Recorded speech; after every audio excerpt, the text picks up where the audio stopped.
All right, 1 second here.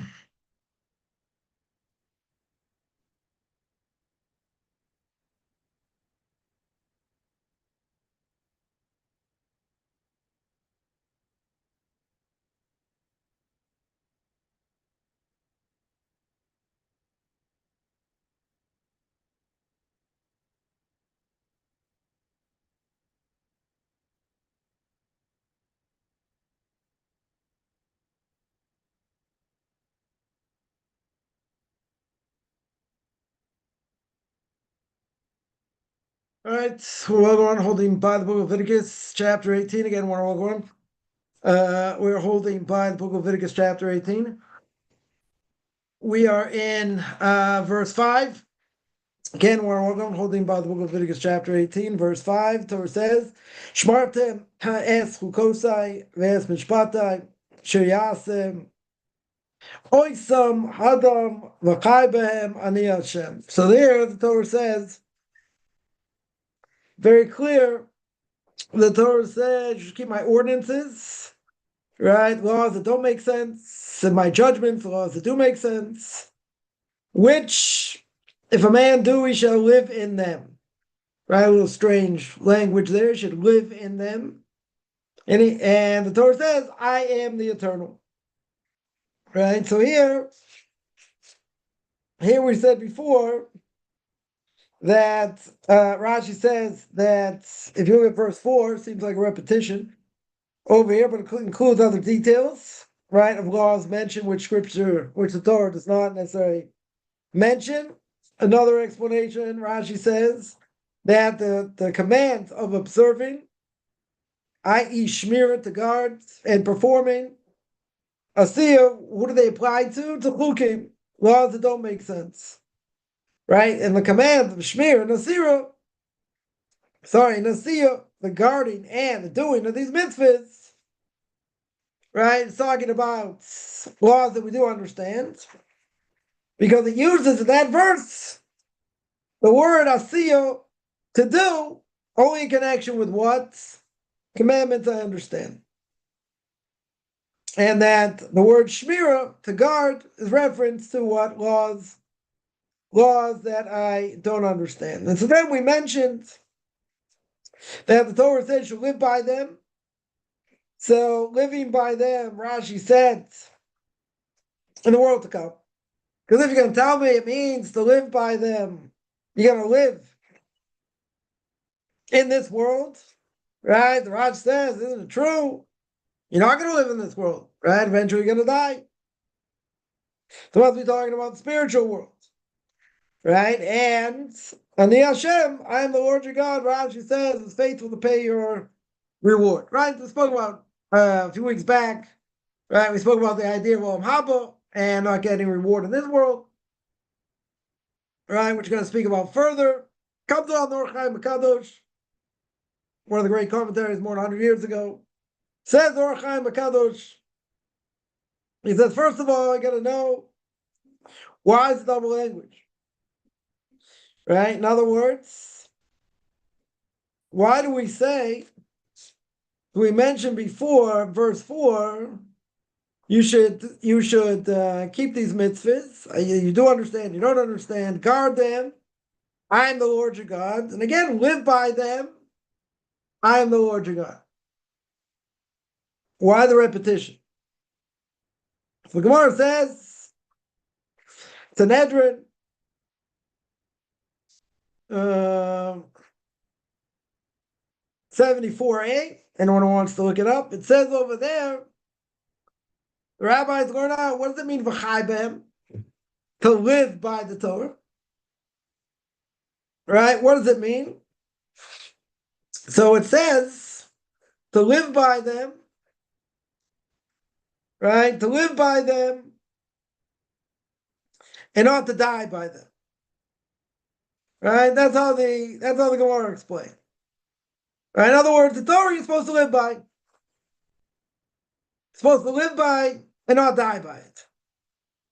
Right? That's what it says. That's what it says over there in Sanhedrin. Now, it's not so clear, because what does that mean? Does it mean you never died for the sake of Torah? Like, there's never a case where, according to the Torah, you're going to be obligated to die.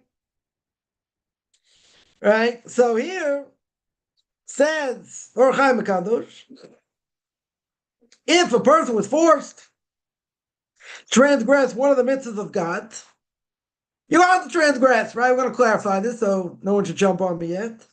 Right? In other words, if it's do this mitzvah or die, do this transgression and die, right? Then you have to transgress. Right? You have to transgress. But it says there are 3 transgressions that you're obligated to die rather than transgress. Right? What are those 3? Avodah zarah, Gilui Arayos, Shfichus Dami. Right? Avodah zarah is idolatry. Gilui Arayos is immorality. Shfichus Damim is murder. Right? So in other words, if a Jew or non-Jew put a gun to your head, it applies to a Jew, not to a non-Jew. Right? Because a non-Jew does not have an obligation to give up their life for the sake of God. Right? Sanctify God's name. So we don't have that obligation. Right? Question is, if they did it anyway, and they didn't have an obligation, whether that's called suicide or not. So that's a good question.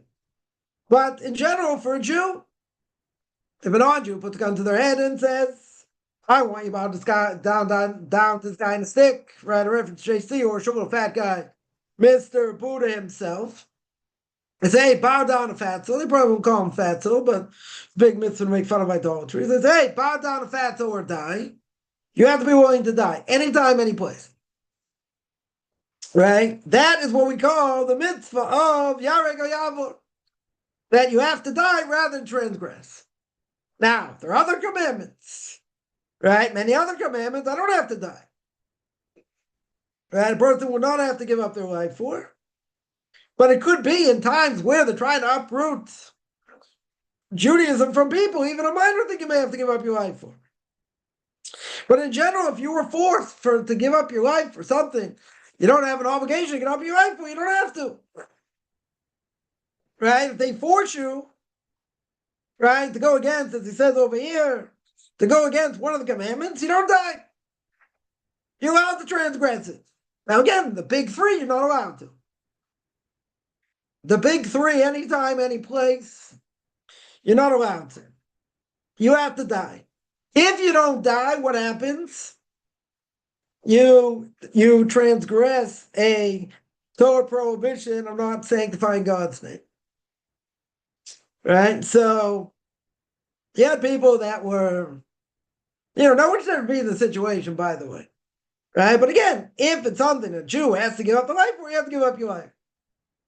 So, there were times in history where there were Jews, we had these philosophers, whatever, they gave all kinds of reasons why it's permissible to do this. Not to give up your life. Right? So what happened? They didn't sanctify God's name, and they ended up assimilating and disappearing.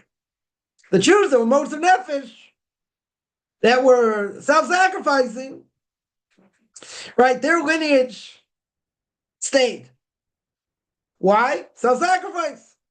So Marabi points this out many times. Many times. That, essentially, every person, when it comes to the Haggadah, we just came out of Passover, right? When it comes to the Haggadah, we should have what we call Emunah Pshuta. Emunah Pshuta. Simple Emunah. God said it, we do it, that's it. You got to give up your life, you got to give up your life. We don't ask questions. Right? There's an old saying, the one that, the one that has true faith, there are no questions. And for the ones that don't have true faith, there are no answers. Yeah, so you have these philosophers or people, think they know better. So they say, you know what? We're not going to give up our lives. We're not going to give up our lives. Now, the majority of these people, what happened? Because they came up with different reasons why they didn't have to give up their lives. What happened to them? The families totally assimilated. They weren't willing to be Moser Nefesh. They weren't willing to be have self-sacrifice. Again, it's a hard test. I'm not saying not. It's a hard test. If a Jew is put to the test, their obligation is give up their lives. Right? In the case where you have to, in the big three.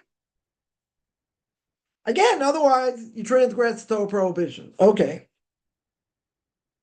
But what's going to happen? What inevitably happens? Person convinces themselves why it's okay not to. And eventually, their Judaism gets so watered down, they assimilate. They assimilate and intermarry.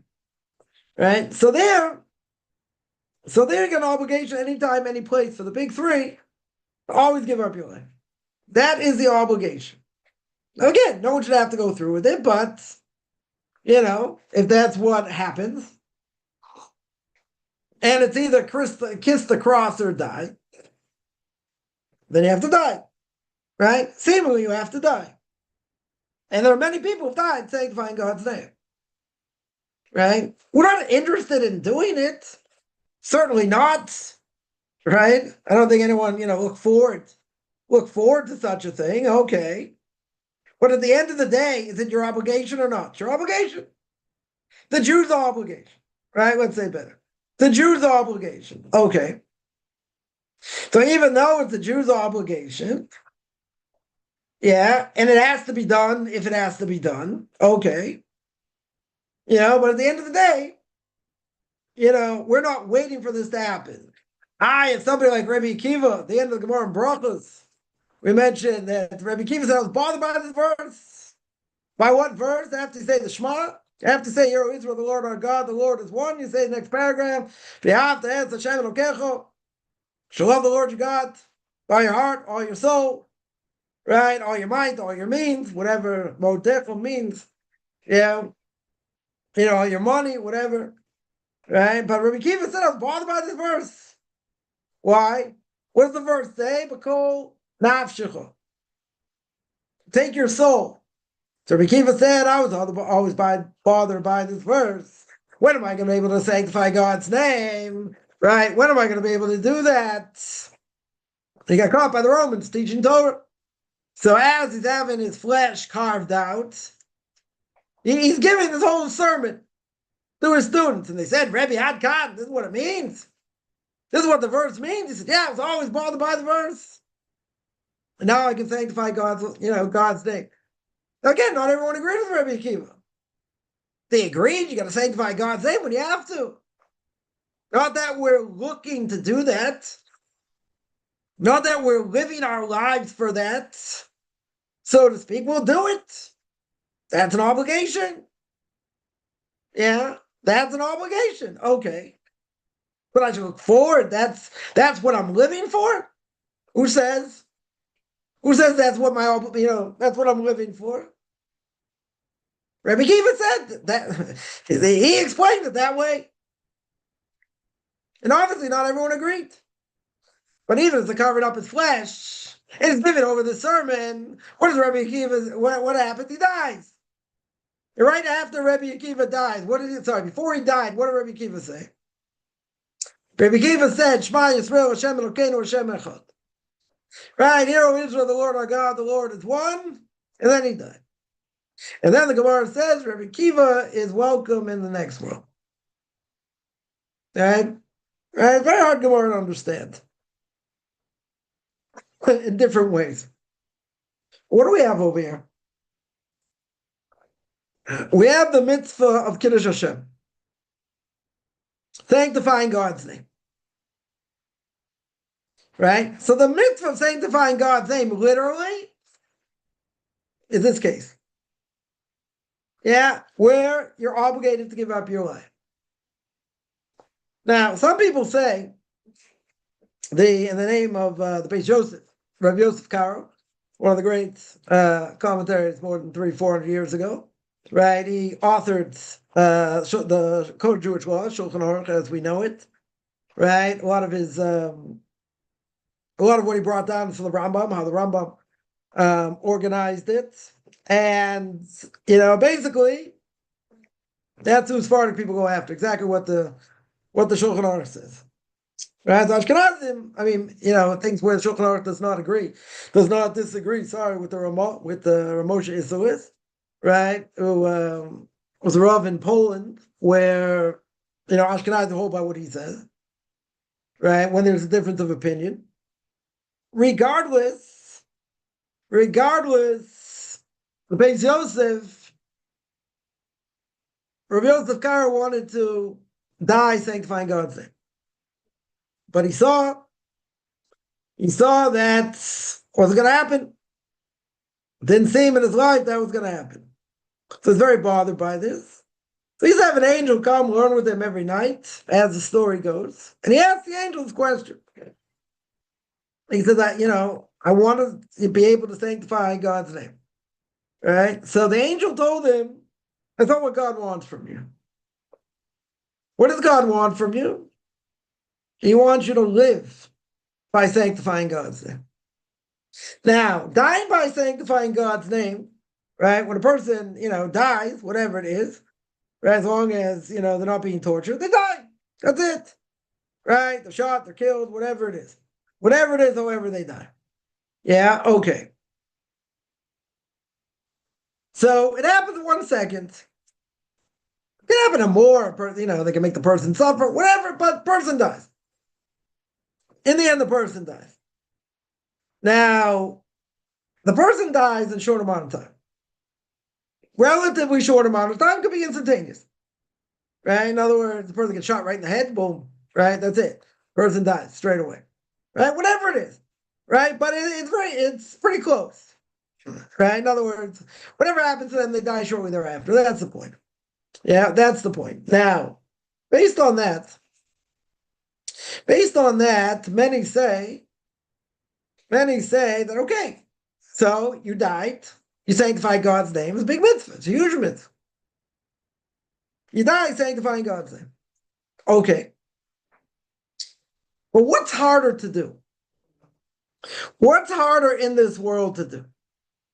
Is it harder in this world to die in one shot, so to speak, sanctifying God's name?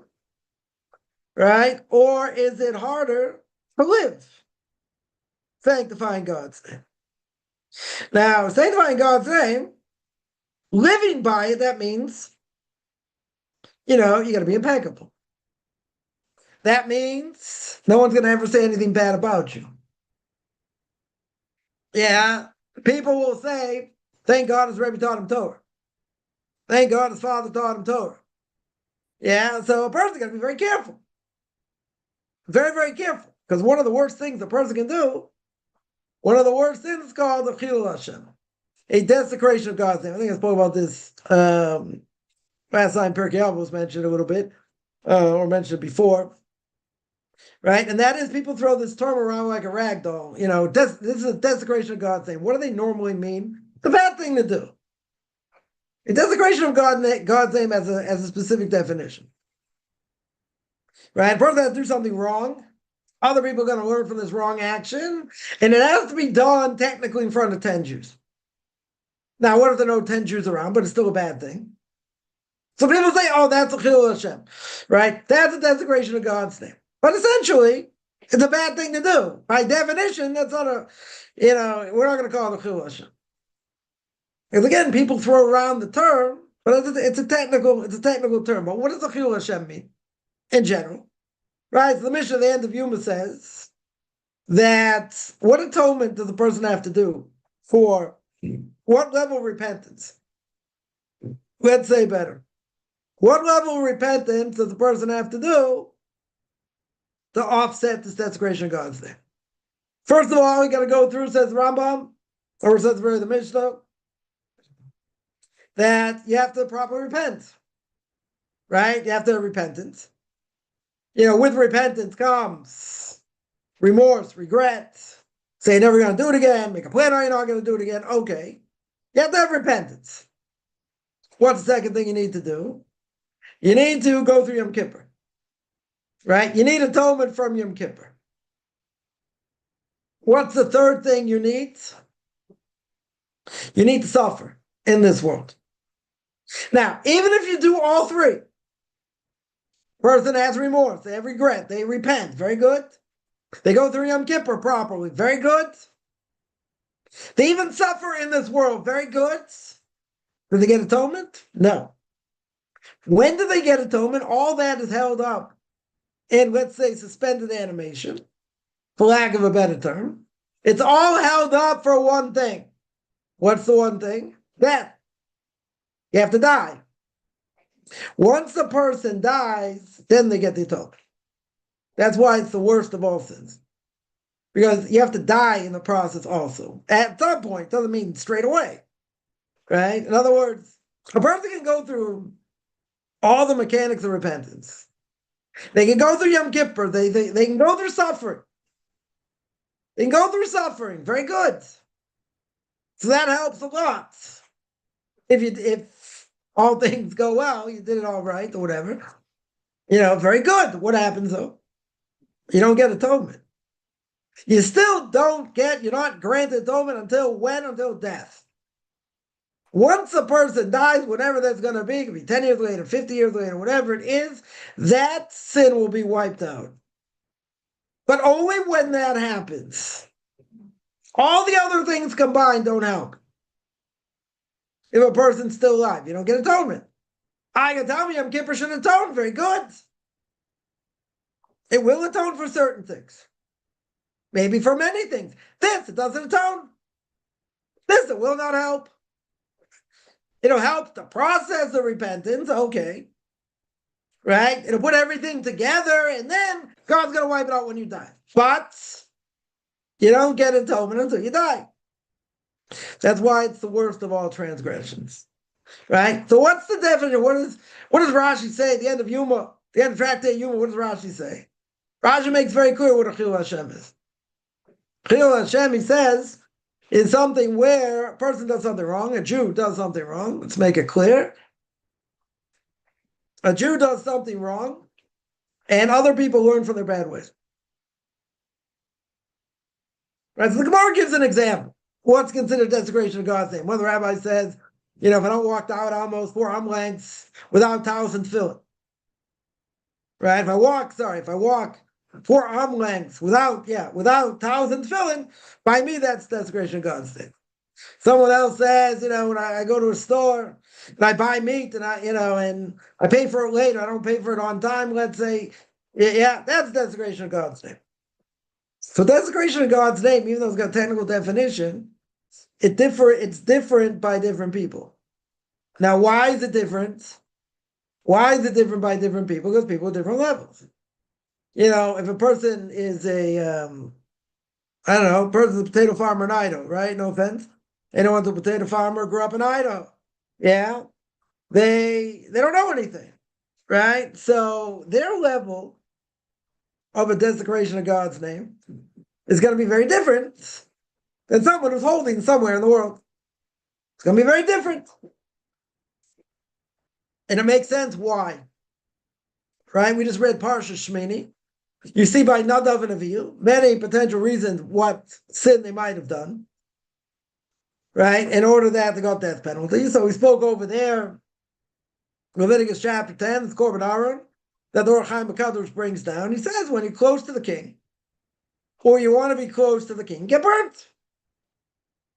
Right? The higher the level spiritually a person is, the more responsibility. So since they have greater responsibility, a minor thing in God's eyes, well, too bad. You did something so egregious in my eyes, death penalty. You're going to die. But if other people did it, okay, it's bad. Right? It may be bad. But because of potentially where they're holding, I'm not talking about the act itself. There are certain things, if you don't know what you're doing, you get death penalty. Right? In this case, when in the Holy of Holies, the only person allowed to go in the Holy of Holies is the high priest of the time of Yom Kippur. That's it. Anyone else goes in the Holy of Holies, death penalty. Okay, doesn't matter where you're holding, it's death penalty. Yeah, so again, the question comes up, so why'd they do it? How could they think God is going to overlook this? One of the answers is, it's such an auspicious time, right? The Mishkan's going up finally. Right? They're not just practicing taking it down and putting it up. A very, very auspicious time. They felt that, yeah, we're so excited. We want to go in the Holy of Holies. But you don't allowed to. You don't allowed to. So how do they think God's going to look the other way? I don't know. Right? It's very hard to understand. And there are other potential reasons also. It doesn't matter. But the point is, if you want to be very close to the king, and you're and you're at a high spiritual level, minor infractions could seriously cost you. Literally, could cost you your life, potentially. Potentially. Now, for someone else, that's not going to be a major infraction, depending on what it is. Why? Because they're holding nowhere in the world. They're holding nowhere in the world. Okay, we're not going to say ignorance is totally bliss. We are going to say, though, that certain things they do, they're looked at as if they did it by accident. Right? They don't know what they're doing, which is true. They don't have any idea what they're doing. Okay. But at the same time, certain things will certainly be liable for. Not like they did it by accident. Because they don't have knowledge. Okay. So that's the whole question about, someone's considered Tinok Shnishba, someone who grew up without knowing anything about Torah. Literally, someone captured by the non-Jews didn't know anything about Torah. Right? But certain things they're guilty of. We'll throw the book at them. Not everything. Certainly not. Right? But certain things, yeah. Ignorance isn't bliss. Okay. So if they do something wrong in God's eyes, it's one thing. If someone else is holding somewhere in the world, depending where they're holding, God could look at them and say, you look better without a head. Now, a person's going to say, why is that fair? And the simple reason is because once you have greater responsibility, as we mentioned many times, there's a lot more to lose. On the other hand, like a friend of mine would say, better I know nothing. Better I'm an Amaretz. I know nothing. Okay, but if you have greater potential, you're in trouble that way also. Because God's going to say, why are you an Amaretz? You're going to learn so much more. You're going to go on places. You're lazy. So, maybe you're damned either way. Right? In other words, you get too close, minor infraction, yeah, you can get seriously punished. On the other hand, if you don't apply yourself, you can also get seriously punished based on what your potential could be. Right? So you're damned if you should do, you're damned if you don't. Okay. So what would you rather have? My actions really mean something. Right? It actually has repercussions for what I do, and I got to really think about what I do and what I say. Or would I rather be, live with fantasy? So some people will say, I'll take fantasy. Fantasy's better. Why is fantasy better? There's a thing so much. I just do what I want. Right? Yeah, I know it's false. I know I probably shouldn't be doing this. I know this. I know that. Okay, what can I do? I want to enjoy life. Right? Like the prophet Isaiah says, eat, drink, and be merry, lest tomorrow I die. Okay.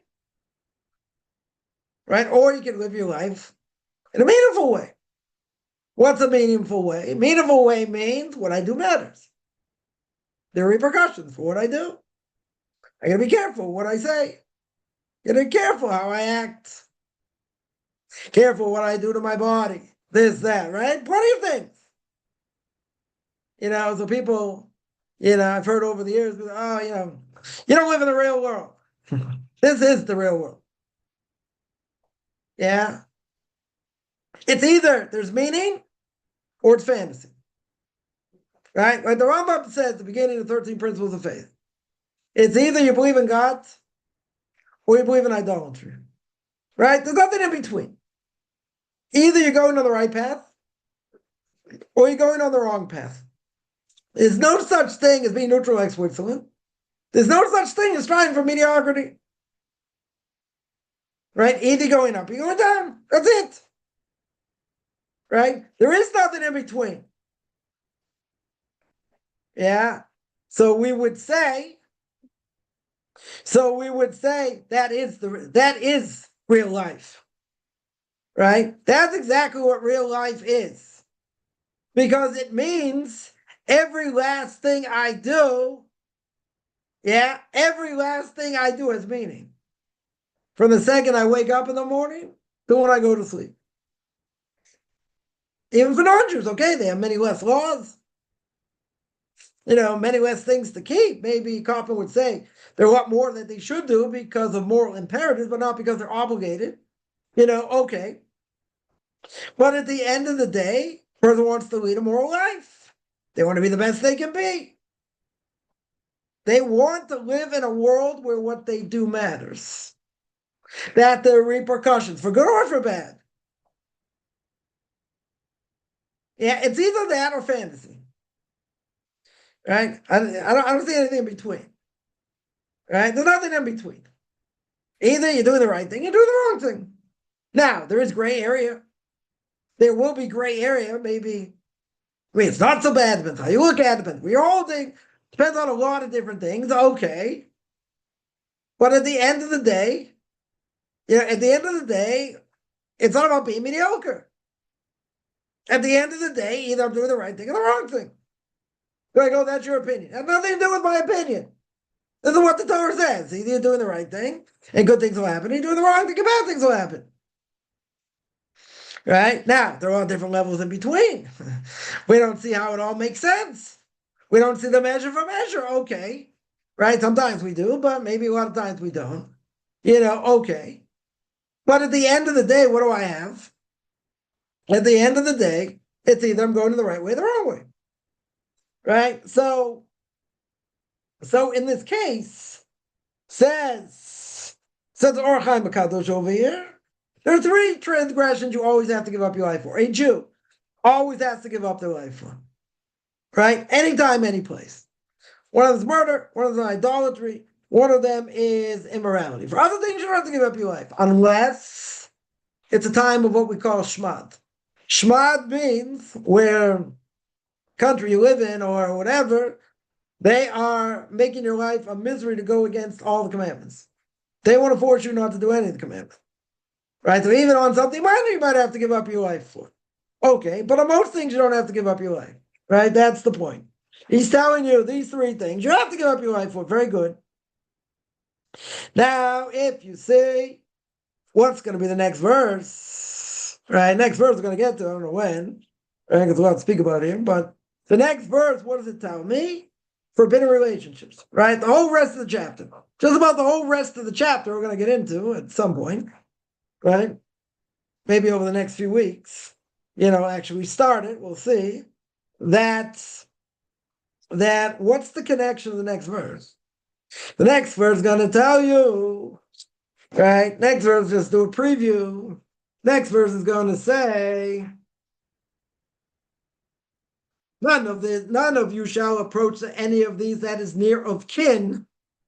Yeah, to him to uncover their nakedness. I am the eternal your God. Right? I am the eternal. What's it talking about? Forbidden relationships. Not allowed to uncover certain people's nakedness. We'll see who that applies to, when and how and where. Now, comes on the Or Chaim Kadosh over here, and he says, we just got through saying you have to guard these laws that don't make sense. Right? You have to keep these laws that do make sense. You have to live by them. I am the Lord. Very good. What's the next verse? Forbidden relationships. Isn't that one of the 3 things you have to give up your life for rather than transgress for a Jew? Yes. Right? It's talking about forbidden relationships. Comes on the Or Chaim Kadosh, he says this verse, right? The first verse after this. What's it talking about? The mitzvah of what? Forbidden relationships. And the Torah there, it just says, don't uncover this nakedness, that nakedness, or whatever. Does not make a condition like it says over here.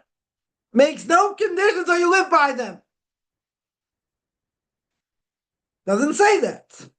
Right? It says this person's close with kin, whatever it is, do not reveal their nakedness. Then it says, oh, it's talking about your father, your father's mother, your sister, brother, this, that, whatever. Right? There's a whole list over here. But the Torah does not say anywhere in the list, so you shall live by them. Right? Now, what's the obvious question? What's the obvious question over here? The obvious question is that that's talking about something you've got to give up your life for. anytime, any place, right? Gilui Arayis. Gilui Arayis is literally revealing, or forbidden relationships, right? Revealing nakedness. That's really what it means over here. But you see, says Or Chaim HaKadosh, you see it's not conditional. Because what we said before, keeping the Torah going its ways, keeping the mitzvahs you understand, staying away from the mitzvahs you don't understand, whatever it is. Yeah, I just said it backwards, but it doesn't matter, right? I mean, it does matter, but in this case, it doesn't matter so much. The point is that there's no condition over here. Over there, there's a condition, right? And the verse we just read, there is an absolute condition. The condition is guard, now we'll say it properly, guard the laws that you don't understand. Keep the laws, go in the ways of the laws that you do understand. Very good. So that a man, we'll see what that means. I don't think we'll get to it today, but it says, the man shall live by them. I am the eternal. What do you mean? What do you mean, you shall live by them? That's conditional. If you do this, you want to live and not die. Because what does the Torah say? The Torah says, V'chai b'hem. Torah says, live by them. I.e., what does the Gemara answer and explain? Don't die by them. Yeah, you should live by and not die by. So tell a story. I used to give these conversion class over the phone, so no one could see me actually video-wise. And there's a question in the laws of Shabbos. The question of the laws of Shabbos came up that somebody asked what happens. We're talking about borer, about selection, about taking the good from the bad, right? If you say you had a bone, first we're eating salmon, let's say, right? And you took out the bone from the salmon, that's taking the good from the bad. Right, that's selection. That's forbidden. So the way to take out the bone is you take it out with some other fish that you would normally eat. So there you're taking the good from the bad and the good, right? So that would be permissible. So somebody asks, what do you do? What do you do? You're eating, let's say, chicken. I don't know, right? That was the question. You're eating chicken. Let's say you're choking on a chicken bone. Yeah, are you allowed to take out the chicken bone? Yeah. Now, they were asking the question based on maybe it's selection, right? I mean, there's no mixture. Selection means over here, just in general, we're talking about a case we have a mixture of things. You have something you want from something you don't want, right? Let's say in a cluster of grapes. First, there's a cluster of grapes. There are normally grapes in there that are bad. So what do? You take out the bad, you want to eat the good. That's forbidden. I'm allowed to take out good with the bad. That's okay. Yeah, so I'm not exactly sure why they thought this might be forbidden. Well, they said, are you allowed, if you're choking on a chicken bone? Right? So I said to them, now they couldn't see the expression on my face. So, maybe that's good or bad. I don't know. Right? But what happened? So I told them that a bunch of other people listened also. So I said, nope, you have to die. If you're choking on a chicken bone, obviously this is not the halakha, but I said, that you have to die. You have to die. So I wanted to see if anyone's going to interject. Anyone's going to call me on this. Yeah, 5 seconds go by, nobody says anything. 10 seconds go by, nobody says anything. I let about 15, 20 seconds go by before I said, no. I said, there's a mitzvah, like it says over here, to live by the Torah, not to die by it, right? And I explain why it's not a problem of selection, whatever, but you have to live by the Torah, not die by it. So after the class, I called the people up and they said, come on, you had us going. Said, they couldn't see my expression. They had no idea. They're like, is he serious? Is he not serious? Yeah. So in any case, a person's choking, you do whatever you can to stop the person choking, right? The mitzvah to live by the Torah, not die by it, right? So to speak. So, I can't take it out. It's, it's muksa, right? This bone is muksa. I can't do anything with it. I can't do anything with it on Shabbos, so maybe I just have to leave it there, right? Or maybe you have to find an on-Jew to do it, right? But obviously someone's joking, do whatever you can to save them, Jew or non-Jew, right? It doesn't matter because this is a fundamental principle. And the fundamental principle is you live by the Torah, right? You live by the Torah, you don't die by it. Now, you may, as we said before, you may have to die because there's certain things that you're not allowed to transgress. You have to die because of it. Okay, yeah, there's just a little interlude there. So here the Orchaim Kadr says that by what we're talking about, there's no condition, right? In the next verse. In verse 6, there's no condition. It just says these type of relationships you can't have. Can't uncover the nakedness of this person, that person, the other person. Okay. So what's the difference? Why is there no condition? There's a condition made in verse 5. And what's the condition of verse 5? The condition in verse 5 is to live by it. Right? It's to live by the Torah.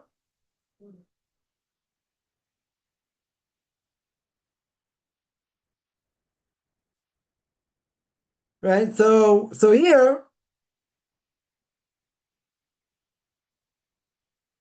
the Orchaim Kadr says, you don't make a condition.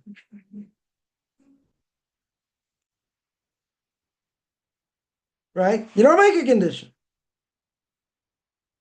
when it comes to immorality. There is no condition.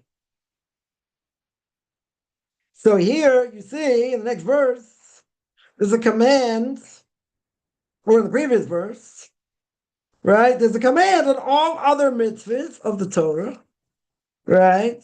On all other mitzvahs, that what? To live by it. To live by what it says, not to die, to live.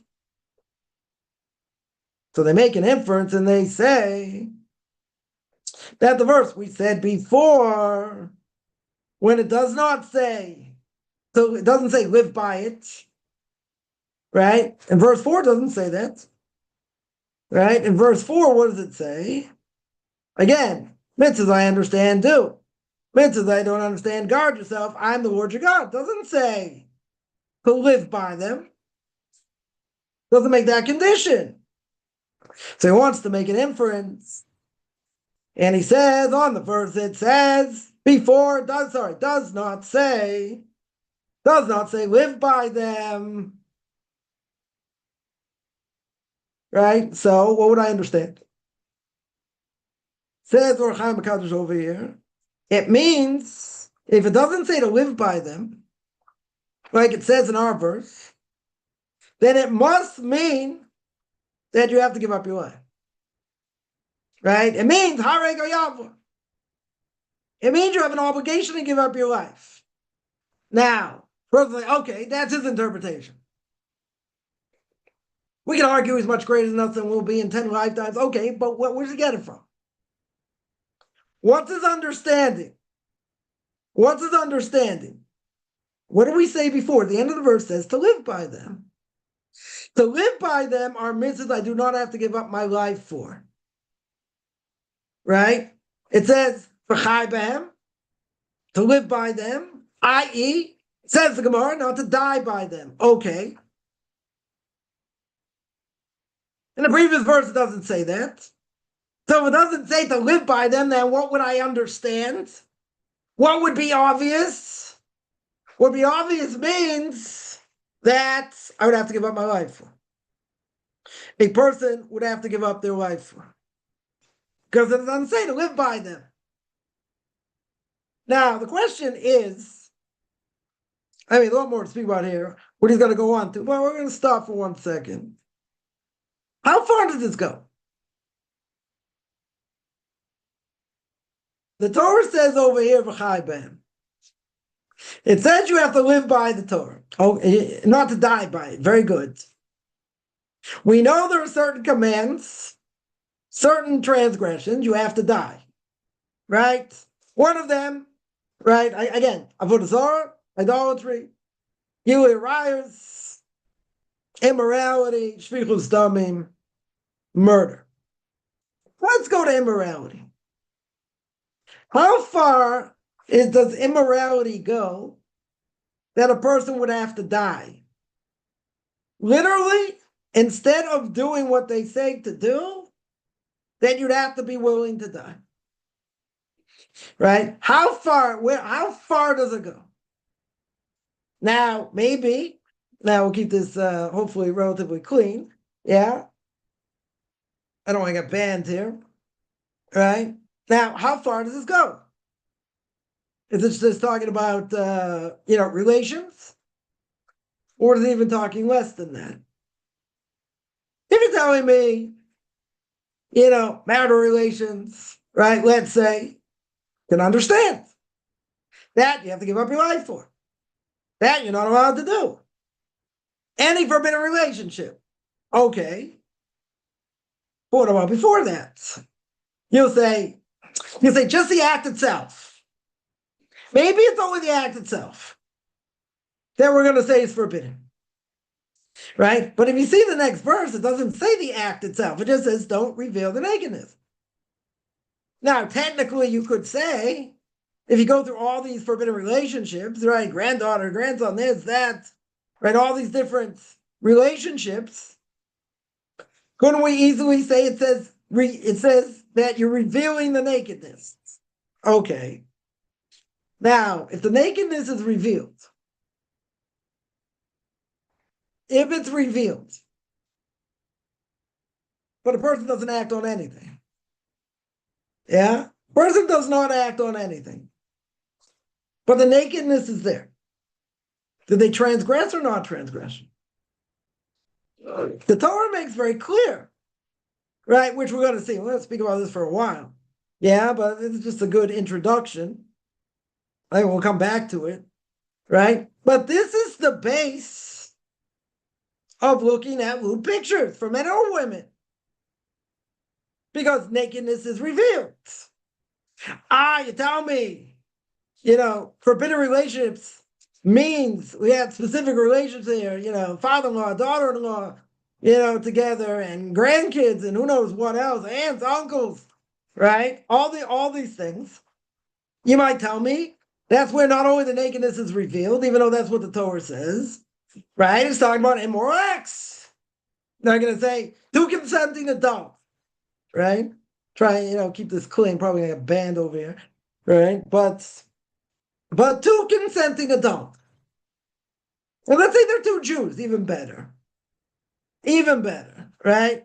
We're not going to throw non-Jews, not going to throw non-Jews under the bus over here. It's not their fault. The Jews with the non-Jews, the Jews' fault. Okay. But technically, I could say, in the argument, this is what some quote-unquote halachic conservative rabbi said many, many years ago, that you can have two people lying next to each other naked, right? In the buff, as we would say. Yeah, they didn't transgress. What about uncovering their nakedness?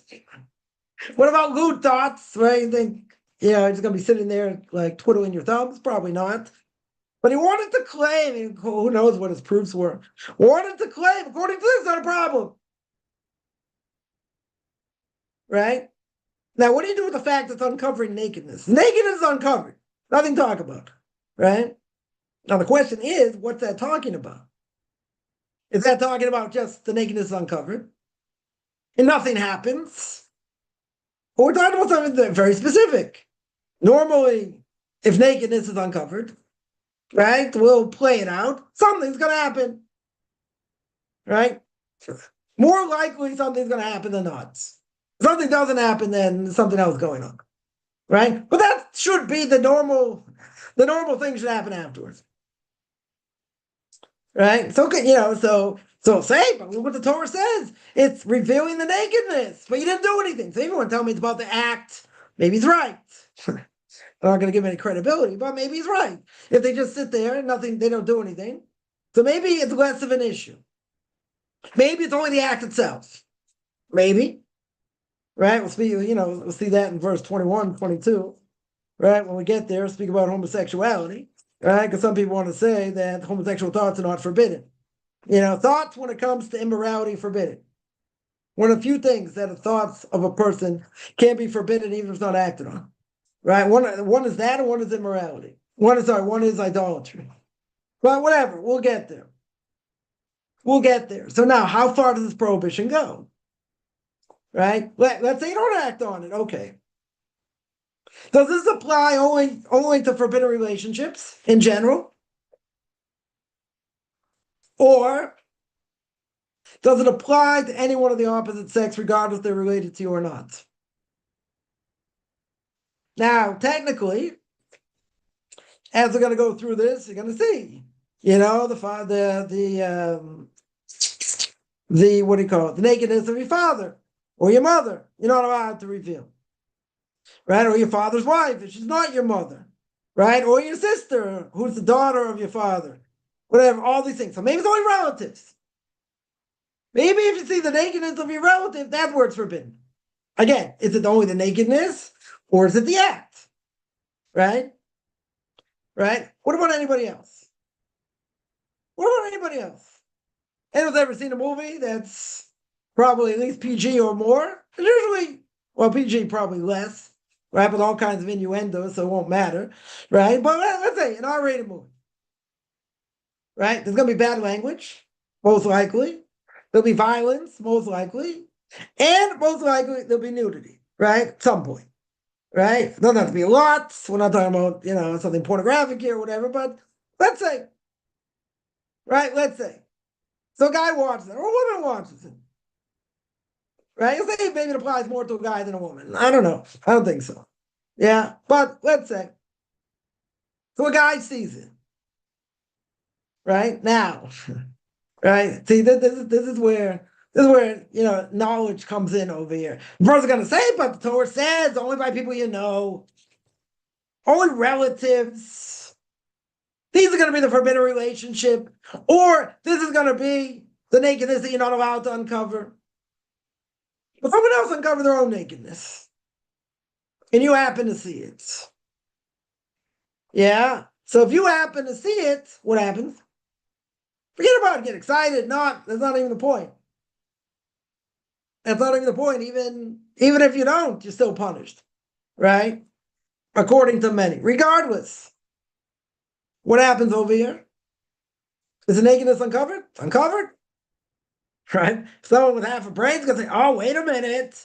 That shouldn't be forbidden. If I don't act on it, why? Because you're going to talk about family. We're talking about forbidden relationships. I didn't do anything. I didn't uncover anybody's nakedness. Right?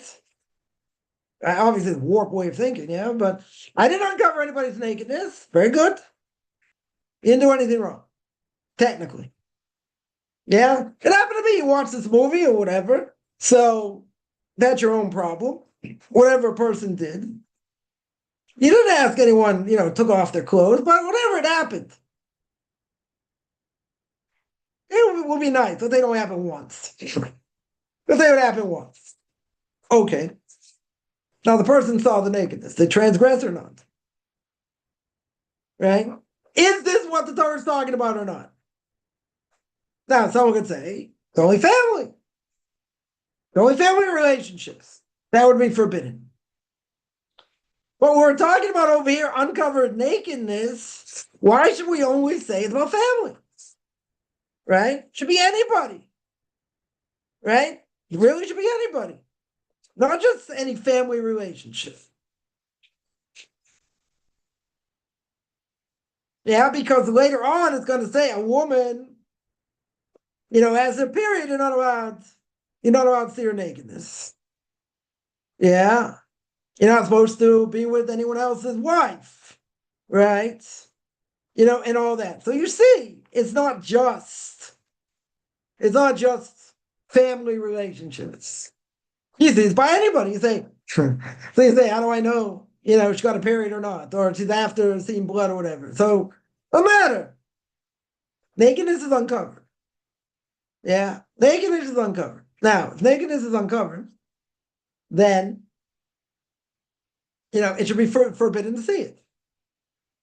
In this case. Or do we say no? The nakedness itself, okay. I didn't act on it. It's not a forbidden relationship. I don't even know who this person is, right? It doesn't matter, right? Now, why are we going to knock all this out? Because even if you want to say it's only talking about family, which later we see it's not, but even if you want to say it's talking about family, what does seeing nakedness do? Right? I mean, it's obviously biology, right? So, again, we'll keep this clean. The Torah says, we say in the Shema, at the end of the third paragraph of the Shema, we say, Lo tesu acharei levavchem v'acharei nechem. Do not go stray after your eyes or after your heart. Right? The eyes see, the heart covets, right? The heart desires. Right? Strongest desire God gave to man.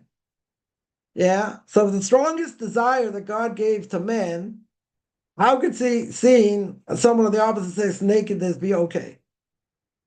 You gotta say, I didn't do anything wrong. I didn't act on it. Right? Nothing happened. Nothing happened, let's say. Let's say. But what do the thoughts lead to? This is the point. Thoughts lead to lewd thoughts. Lewd thoughts lead to action some way or another. So therefore, it's going to be forbidden across the board. Now, there's one other point. So you'll say uncovering the nakedness, is bad. It's forbidden. Let's say better. It's forbidden. Okay. What if the nakedness is not uncovered? What if, I don't know, further walking down the streets, you saw billboards, right? Let's say, I thought that was kind of, incredulous when I was in South America, shopping for fruits, vegetables. They have like some half naked woman, like I don't know, selling, I don't know, what's the poster for suntan lotion or who knows what. I need to see that while I'm looking at grapefruit. Like, seriously. Okay, they have clothes on, more or less, right? Now, let's say they're showing more than they should. And then a person has all these different thoughts. It also comes into the category. Oh, I gotta say, come on, that's a jump. Why is that a jump? You're gonna tell me, or someone's gonna say, but it only says the nakedness. What's the nakedness? We know what the nakedness is. That's not nakedness. They have clothes on. Not see-through. We'll make it simple. It's not see-through. Well, let's say there's a low neck. Yeah, let's say they're wearing, I don't know, short shorts. Is it revealed? It's revealed. You don't need too much imagination. You certainly don't need too much imagination because there's not much left. There's not much left to see. Everything's almost revealed. For a guy in the summertime, almost no matter where they are, they go outside. You can have dark glasses and look down. You can look at anything, the way people are dressed. Yeah. You can say, but they have clothes on. Okay. I'm not saying they're walking around in bikinis or whatever. By the beach, it's a different issue. But people are dressed the way they're dressed, right? Let's just say that. Yeah. So you tell me, but they have clothes on. Right? So if a guy looks, it's his fault. 100% it's his fault. But if a guy looks, what can he answer? Bad answer. What can he answer? It says, nakedness is revealed. I didn't do anything wrong. Okay, so what were you thinking? At that point, you saw this person. They could be fully dressed. Doesn't matter. We're just making it a little more graphic. Yeah? So let's say they're more dressed. And the person has, thinks certain things. You can come back to this and say their nakedness isn't uncovered. But what did you do in your mind? What did a person do in their mind? They uncovered the nakedness. They're looking through, what do you call it? I forget what it's called. Through, what do you call it? Their eyes can penetrate the clothes. They can see through. That's what they're doing. Now, if it happens, someone came in front of you, just happened to see them, you turn away, you don't think about it, okay. But if a person started thinking about it, even a little bit, you got to work hard to get it out of your mind, otherwise you transgress. I got to tell me about the fully clothed. They're fully clothed. What's the problem? I didn't reveal any nakedness over here. But your mind did. And it could lead to other things. Yeah, so it could lead to other things. Throwing worse prohibitions. Okay, that's the second thing. Now let's get to a third thing. Because this is gonna come up as we go through this. So it's gonna hammer it now and then we'll come back to it. What's the third thing? People will say, well, it's only uncovering nakedness. Yeah, that's all it is. That's all we're talking about. Or you're talking about relations, whatever it is. Now, in such a case, would a person be allowed to hug or kiss someone of the opposite sex that's not their spouse? They're married. Or even they're not married. Someone they're forbidden to touch in general. Right? So let's break it down. A male is not allowed to touch someone outside their mother or grandmother. Maybe their sister by a certain age, probably not. Not just like give a hug or whatever. But in general, can a person touch somebody or even fist bump somebody of the opposite sex? No. Now you're going to say, what if it's a fish handshake, right? The fish handshake, not intimate. No one's ever going to say it's intimate. Many would say it has the status of Harega Yava. You got to give up your life over here. You got to say, come on, the fish handshake. Right? Anyone going to get excited by a fish handshake? I don't know. It depends on the person. Right? Usually that's not going to be the case. If a person hugs someone of the opposite sex, let's say, and even if it's not intimate, doesn't have to be intimate. Yeah. At the end of the day,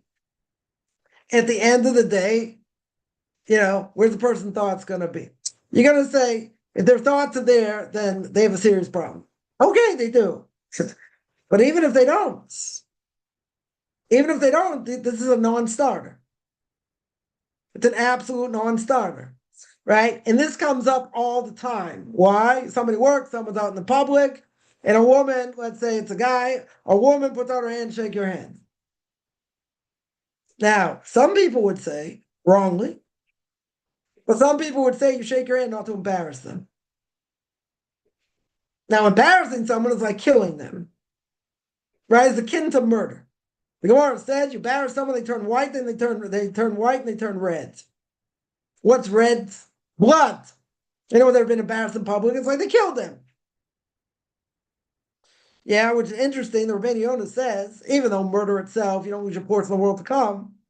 If someone outrightly killed somebody, it's bad, right? It's certainly bad, but you won't necessarily lose your portion of the world to come. Rabbeinu Yonah says in Shari Tshuva, the gates of repentance, if you embarrass somebody, even though it's similar to murder, but it's not really murder, you lose your portion of the world to come unless you repent. Unless you gain their forgiveness. You lose your portion of the world to come. It's worse than murder itself. Now let's understand. Murder itself is bad. It's really bad. You took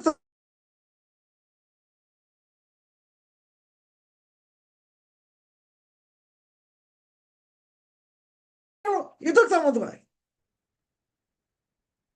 Then you don't lose your portion of the world to come. But says Rabbeinu Yonah, you embarrass someone, it's 10 times worse. 10 times worse. Yeah. And much worse. Now, based on that, some will say, and I think it's wrong, some will say you're not allowed to embarrass somebody. they're going to get embarrassed. Well, you know what? They should really know better, and they should be embarrassed themselves. They did it. Okay. But you're going to say, they grew up as a potato farmer in Idaho. They don't know nothing from nothing. So they don't think it's a problem. You're going to say, it's not intimate. They're just shaking their hands. Hi, nice to meet you. I'm Bob. I'm Fred. I'm Gene. Sally. Who knows what? Give out their hand. Thank you very much. Pleasure to meet you. Now everyone's going to say that's not an intimate thing, and it would never lead to an intimate thing. Let's say, right? I'll be a little bit generous here. So what's the problem? People would argue, and again, I think it's wrong. I'll tell you why. People will say we're not allowed to embarrass them. But you're not allowed to do it. Either way, whether it's a fish handshake or not a fish handshake. Yeah? Because the potential what it could lead to. Now you're going to say this is far-fetched. This is business. You work for a company. Yeah? You work for a company. You meet someone new, someone, I don't know, whatever, someone in the company, someone comes in for something, oh, pleasure to meet you, they put out their hand. Right? Any place where a person works, this is going to happen. Right? I'm not a prophet, this is obvious. This is obvious, this is going to happen. So what do? Right? Someone gave me one, advice once. You sort of, whatever, you got to tell them straight out. Right? Say, I'm an Orthodox Jew, you can play it down. You say, I wish I can't with ugly people, right? That sometimes works, maybe not, right? Or what some people do is they'll put their hands behind their back and they'll be like the Japanese, and they'll bow. They'll say, oh, it's a pleasure to meet you. But if their hand is still shaking there, then sort of doesn't work. And then you have to say, you have to set the ground rules. When you start, you have to set the ground rules. And this is something you can't do, and there are boundaries.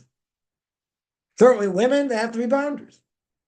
There's some people that will not call a male by the first name. Any male outside their own family. Yeah, because calling someone by the first name is more intimate. And what it says, someone says, you're not calling me Mr. Schwartz. You're not even going to call me Rabbi Schwartz. My name is Ephraim. Or my name is, I don't know, Shlomo. You're going to call me Shlomo. Okay, Mr. Schwartz. Whatever, sometimes awkward.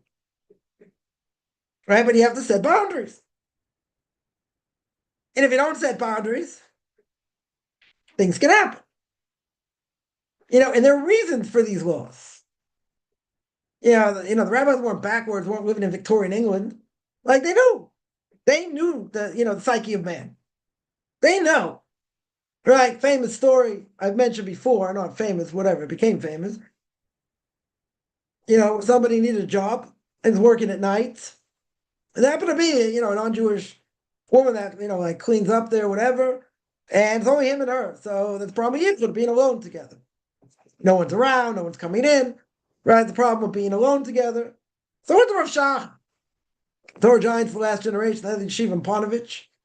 He told him, he asked him this. He asked him, what to do. Rav Shach said, "Oh, sir, can't do it. So, come on, we have no connection. I have a big family, this, that. Rav Shach took out a Shulchan Aruch, took out the Code of Jewish Law, read it word for word.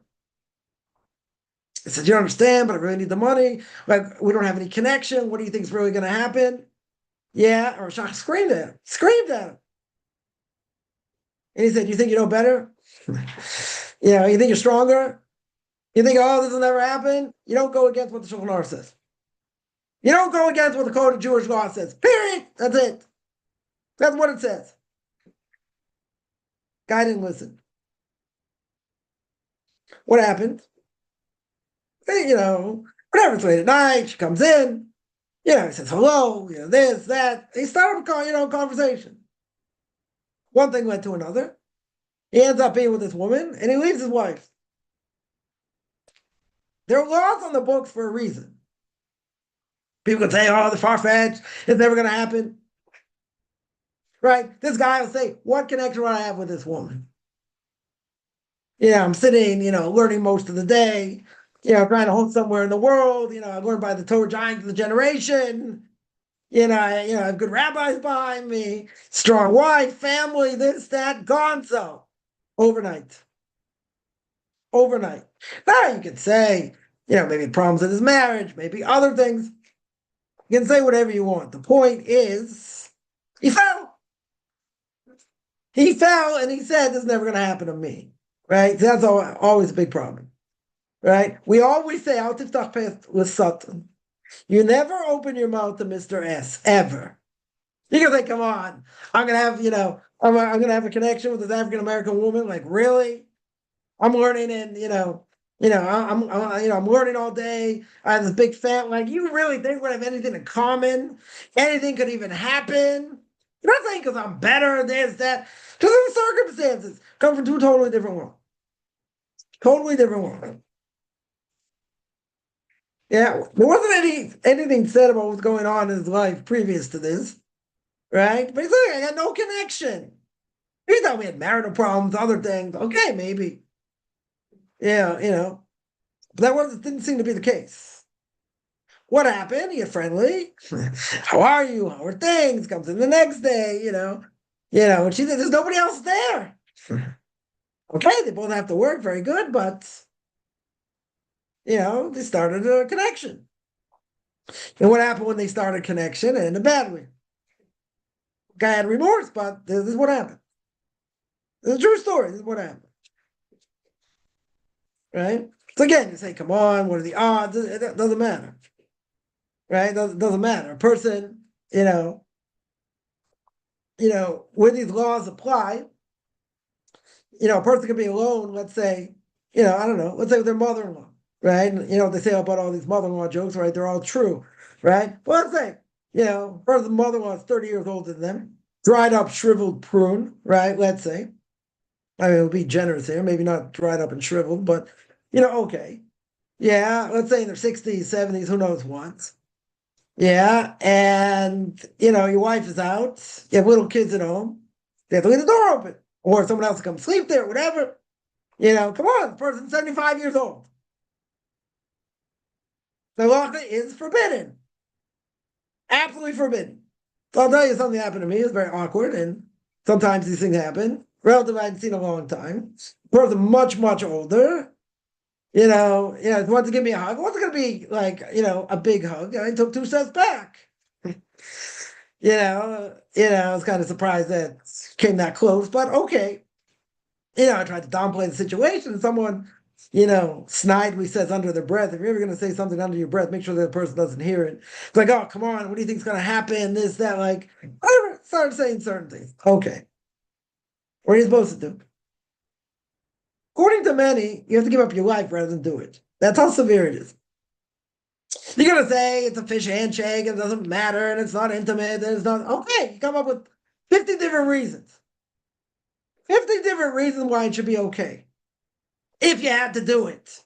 And let's say you didn't do anything, you just stood there like a beanpole. You didn't move. Yeah? They sort of gave you a hug, you didn't do anything. Yeah, it's also bad. But let's say, but it happened. Now, is this common? It's common. It is common. And people will get offended. They will get offended. I had someone scream at me, literally scream at me. They're in the world, true world right now, right? Next world, hopefully, they're seeing what the truth is. Yeah. And okay, they were offended. I said, hug my wife as much as you want. But it's forbidden. This person was well over 90.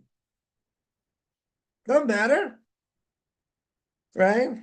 I tried to play it down. I got hammered. Literally got hammered. I mean, not literally, got hammered. Now, it came from a good place. Not going to say not. Wow, I can't give you a hug. This is terrible. This is this is that. So what can I do? I have to shoot myself in the head first before you do it. Stop them dead in their tracks. Yeah.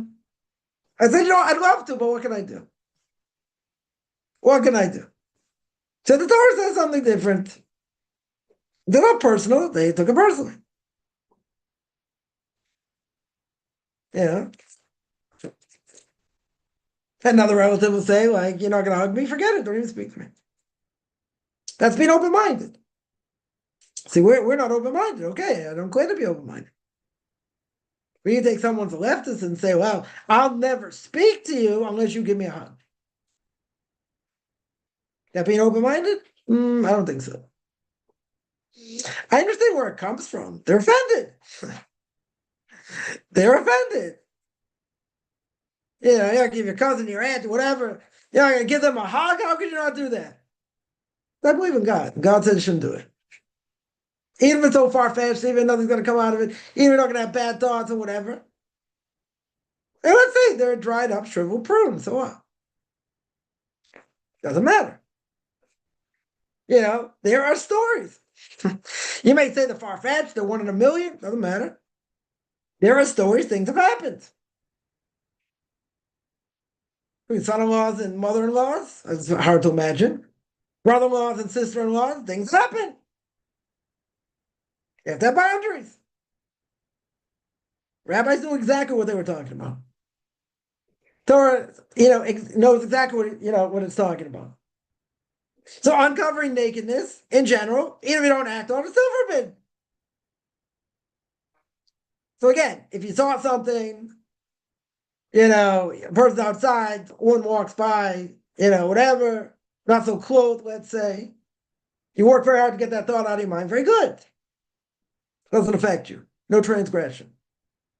If not, and you start thinking this and that, even if they're fully dressed, that's a problem. Man or a woman, it's a problem. Now, for an non-Jew, I'd say it's more of a moral imperative. Certainly not obligated. Right? Spilling seeds is a different issue. Whatever, I'm not going to get into, but that's a different issue. That's what it could lead to. 100% what it could lead to. Not talking about other moral, issues that go along with it. Okay. But this is the whole discussion, right? So now you imagine, let's take it one step further, right? I'll take it another step further, right? So imagine a person's dating somebody, and let's say all they do is hold hands. They don't really do much of anything else. Maybe a little bit of kissing, this, I don't know, right? Let's say. Can you imagine for a guy, right? Forget the woman, right? We'll pick on men out here. Imagine for a guy, he's thinking, right? He's thinking, I'm very happy. I'm so happy just holding her hand. I don't think that's what the guy's thinking. Because I'm a guy. Right? That's not what the guy's thinking. He's thinking he wants to go further. At some point. Whatever it is. And how much patience they're going to have. Till it goes, however far it goes. But it's what it leads to. That's the point. They say, but they're not doing anything. All they're doing is holding hands. Holding hands doesn't lead to anything. Possibly doesn't lead to anything. I don't know. Certainly could. That's why in dating in general, there's no interaction. No physical interaction. Until after marriage. Because the bottom line is physicality is always a problem. Leads to problems. Right? Then emotions get involved in everything else. So how can a person really know what the other person's like? In that sense, they don't have any contact before. Okay, they'll get it afterwards. Right? It's biology, not so hard. Right? But whatever it takes getting used to different things. Okay. Right? Again, we want to keep this clean. Right? But love comes afterwards. You have to be attracted to the person. Very, very true. Right? But physicality will always get in the way. Always get in the way. And there's studies have been done where you have boys and girls that, learn together, in school or separate. Their scores are diverse, extremely diverse. Studies show that, kids are in school with, boys and girls together, right? The scores are, they nosedive. Why? Because of other things going on. They're distracted. When you go to a separate school, doesn't mean you're not seeing, people of the opposite sex and this and that afterwards, maybe. But in school itself, it's a different thing. Right? There's more of a focus. You're not focused on these other things. You're not focused boyfriend, girlfriend, this, that. Right? Certainly in school, that's a major focus. Who's with who? Who's not with who? You know, and this and that. That's what it is. It's a lot worse today than when I was growing up. Guaranteed. Yeah. So they're a lot worse. Right? But studies have been done. Show that. I don't think it's like rocket science. Right? There's a lot of distraction. Tremendous amount of distraction between boys and girls. Tremendous amount. Because that's the most important thing. It's not about school. I mean, part of it, you have to get through it. Right? But at the end of the day, what does it do? What does it do? It's a major distraction. Major distraction, especially at that time when hormones are going crazy. Right? So if it's separate, very good. So you don't have any connection to this. Again, people are on social media, they see things, all right. But in general, right? In general, it's very different. Person's more insulated. Should be more insulated. Right? It's almost impossible to insulate, people today. It's very hard. But, in general, when they're mature enough, they want to get married, good. But that's what it's for. Not for anything else. So not for anything else. Okay, so, guys have to take classes, women have to take classes, how to deal with the, opposite sex and different things. Okay. Right? The people say, hey, they get married too young and this and that.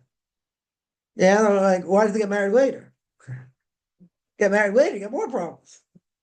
Get different problems, right? Then they get more picky, right? And then let's say one has a lot more knowledge than the other and different things. There are a lot of things that can happen, when a person gets older. Right? But if they're ready to get, they're ready, to start the date, okay. Right? But all that other stuff in general, physicality, yeah, that will destroy. That will cause problems. Literally, it'll cause problems. Yeah, but I've heard people say, how can it be they don't know anything about that? Okay, they're taught afterwards. I mean, guys know more or less about it because they learn different things in the Gemara. So, certain things that, they know probably more than women at some point.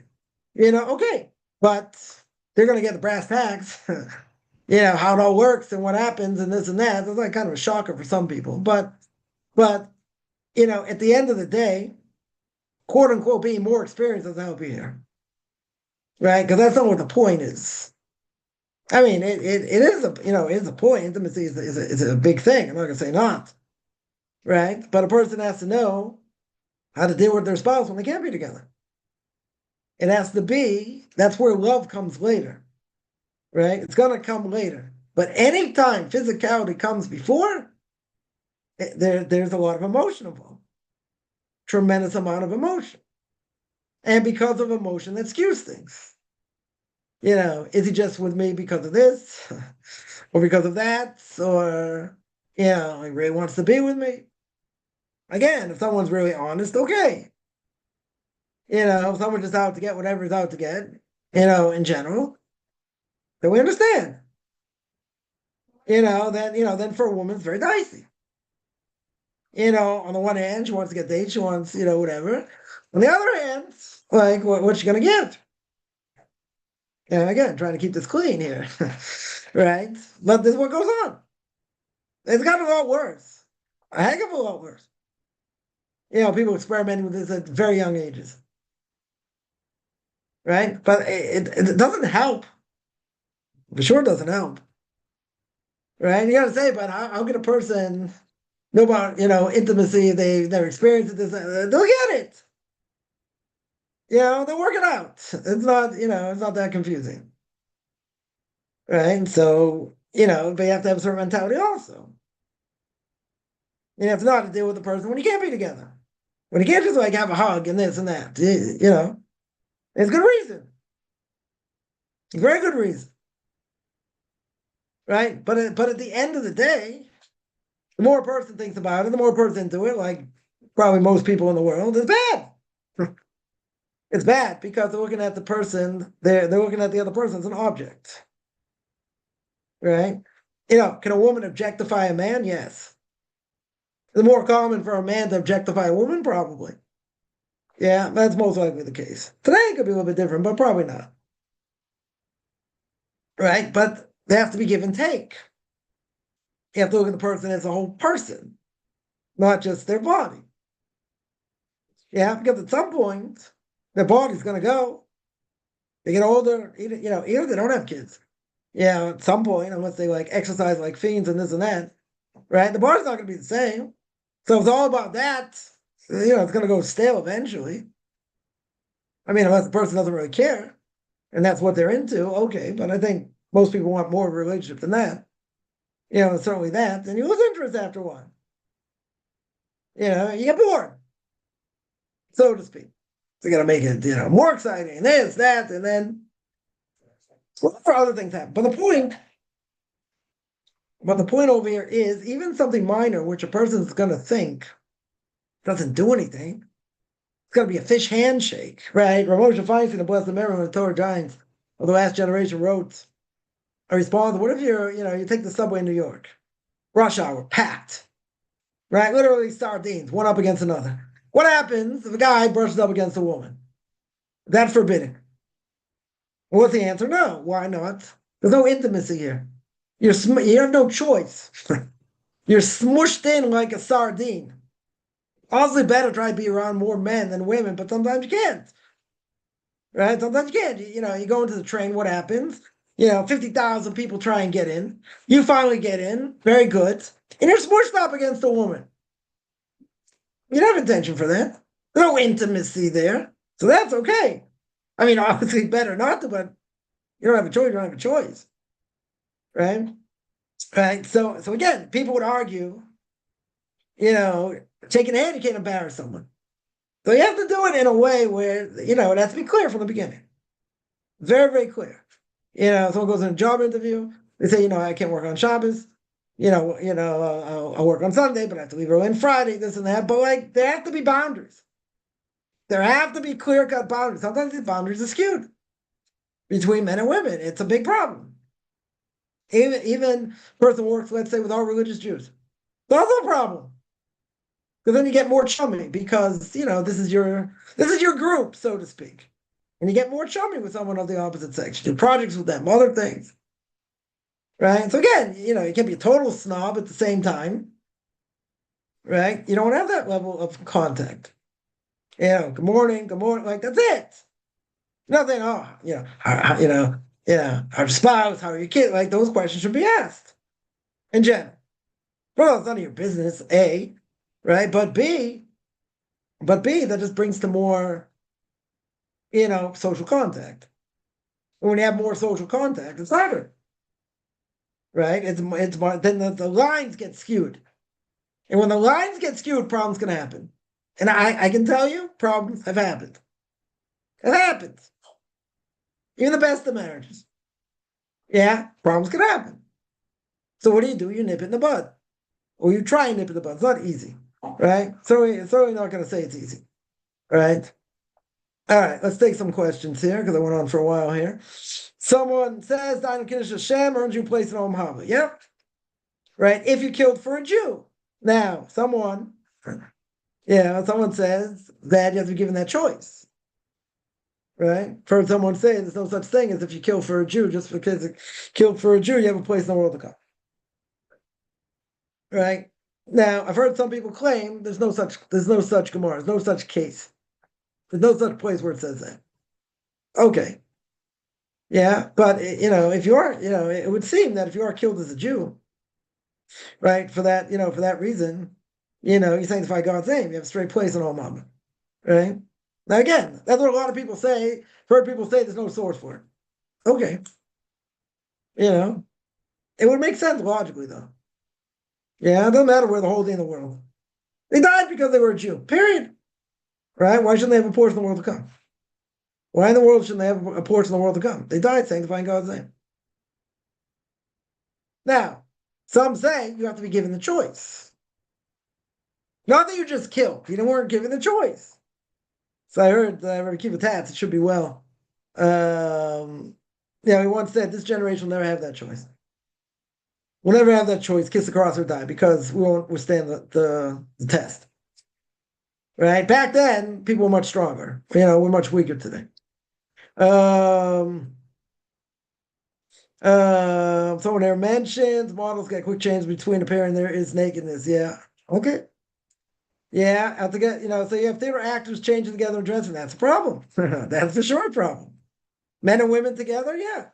If nakedness is uncovered, sure. At the beach, right? Chazanish, blessed memory of Yeshaya Karowitz, of blessed memory, Torah giant to the last generation.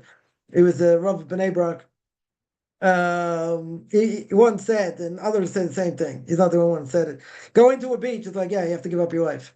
You go to a mixed beach. Yeah, it doesn't matter. Let's say you're totally covered up. You're totally modest. Yeah. Yeah, but there are other people that aren't of the opposite sex. So their nakedness is uncovered. Not totally, but it's uncovered. That's a problem. Right? Here in Israel, I haven't been able to do it the last couple summers because different wars, but they have separate beaches. You have separate beaches for exactly that reason. You have men's hours, women's hours, right? So they don't come at the same time. I mean, there are plenty of mixed beaches also, right? Which is forbidden. Right. So, there are places, some places in the States where they have like, swimming pools or whatever, they have separate hours. Yeah. In order for someone to go to the beach in the States, you'd have to go like really early in the morning where no one's there. Right. That'd be the only permissibility if like no one else is around. But in general, if people start coming, you have to leave. Right. There's no question. Right. That's their nakedness uncovered. Right. Again, it doesn't mean you have to physically uncover it. It's uncovered. Or they're wearing a bikini or whatever. It's uncovered. Yeah, it's uncovered. Even if they're wearing not a bikini, if they're wearing a onesie, whatever it is. Yeah, it's not a bikini. Same thing. You don't need. There's no great imagination over here, right? That's totally forbidden, right? So yeah, if a person was changing whatever, men and women, same place, that's for sure a problem. That's for sure a problem. And you get into more, sort of more complicated things. Where you have someone that thinks they're someone they're not. Who they identify with. It's also a problem. Because really, biologically, there's something else. Because there's a story of someone, rabbi once told me that someone was going to the Western Wall, and it was a guy dressed as a woman. Yeah, so he started going to the woman's side. So it was a Moroccan guy there as part of security, whatever. And like he was traditional. It was like, hey, you're a guy, other side. There's no games. You're a guy, right? Physically, you're a guy. I don't care how you dress. Physically, you're a guy, right? This gets into problems which bathroom they go in or whatever. It's a problem. They identify with women, but they're a guy. I don't care hormonal treatment, this and that. They're a guy, right? They go to a woman's bathroom, nakedness is uncovered there. Let's say, won't get gross there, right? Let's say, for him, it's forbidden. If he's a Jew, it's forbidden. Totally forbidden. Yeah. It's a crazy situation, but what would be the difference? Yeah, going to the beach is a problem. Sure is a problem. Going to a mixed pool. What's the difference? Communal pool, let's say. Yeah, it's mixed. Doesn't matter. Age, it has nothing to do with anything. Right?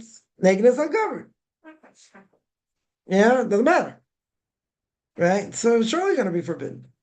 Right? And again, I've been, spoiled here for many years that, you want to go to the beach, you go, they have separate days, separate hours, different things. I'm not a big beach goer because I don't want to get sand on my feet or whatever, but I was more a pool person, a pool rat, but whatever, and plenty of places here you can go, when it's safe, when it's safe to go. Yeah, which hasn't been safe for a few years, but when it's safe to go, it's separate, right? It makes it a lot easier. Yeah, there's some people who go anyway. They'll go to like a secluded place, no one can see them or whatever. They want to go with family, right? Let's say immediate family. Now, this is also a problem, by the way. Let's say a person rented a villa. Yeah, let's say they rented a villa. Yeah, so they have enough room for like, I don't know, 20 people, 30 people. So they all extended family goes. Right, brother-in-law, sister-in-laws, this and that. Can they all swim together? They're all related, right? They're all related through marriage. Right? So I have cousins, different ages, this and that. Can they all swim together? That's a problem. That is a problem. What's the difference? What's the difference between, brother-in-law and sister-in-law? That they're not related to each other, technically. right? I mean, they're married to a brother, right, or a sister, okay, but they 100% a forbidden relationship. Their nakedness can't be uncovered. So how can you go? Doesn't mean you can't go to the villa. It means you can't swim together, even if you're totally covered. Even if you're totally covered, it's forbidden. Yeah, there's no permissibility for that. Now, there might be some people that might be lenient and say, it's just family, what's the big deal? What does the Torah say? What do the rabbis tell us? Forbidden, right? No games. There are no games over here. It doesn't matter if you're related or not. That's the whole point. Nakedness, if you are related, even worse. Right? That's what we're talking about. Where they are related. So how can that be permissible? Yeah. So you have to have separate hours. 100% you have to have separate hours. Kids under a certain age, okay. They have to be under 5, right? 5 or under. Like, that's it. Once they're a little bit older, they can't be with women. With older women, whatever. Right? They have to be with their father. Right? Or vice versa, whatever it is. Right? But that's forbidden. Mixture like that, even for families, forbidden. All the more so. All the more so. But yeah, going to a beach, a pool, same thing. Same thing. What about exchanging playful text messages? Text messages. Oh, nothing can happen with text messages. That could never lead to anything. Yeah, would you put all the money you don't have on that? I don't know. Text messages can lead to something, right? Again, person has to be very careful. You'll say, well, touching them, you're not necessarily thinking about them, but let's say you're texting back and forth. Yeah. Now, when a person's texting, they can't see the other person. They have fewer inhibitions. Why? Because they're hiding behind the screen. They're not seeing them in public, not seeing them physically, right? Let's make it easy. They're not seeing them physically. Right? That's why so many people out, it's funny in a certain way. People put up like things in social media or, it's like letters to the editor and this and that, and they say anonymous. If you're going to say something like negative against people, whatever it is, put your name to it at least. Right? I remember somebody wrote a book. I forget what it was about. There was something with Israel and someone was like badgering them. They had these like, well, they were quote unquote pro-Palestinians and like badgering this person on their stand, that they were pro-Israel. And so they're going on and on and on and on. Finally, this person turns to them and says, "Why don't you just take off your mask? What are you afraid to show your face for?" They're like, I'm not hiding anything. I'm not hiding my face. I'm not hiding behind anything. Like, show your face. What are you afraid of? Yeah, maybe you have a pretty face. I don't know. Maybe you're butt ugly. I don't know. Whatever.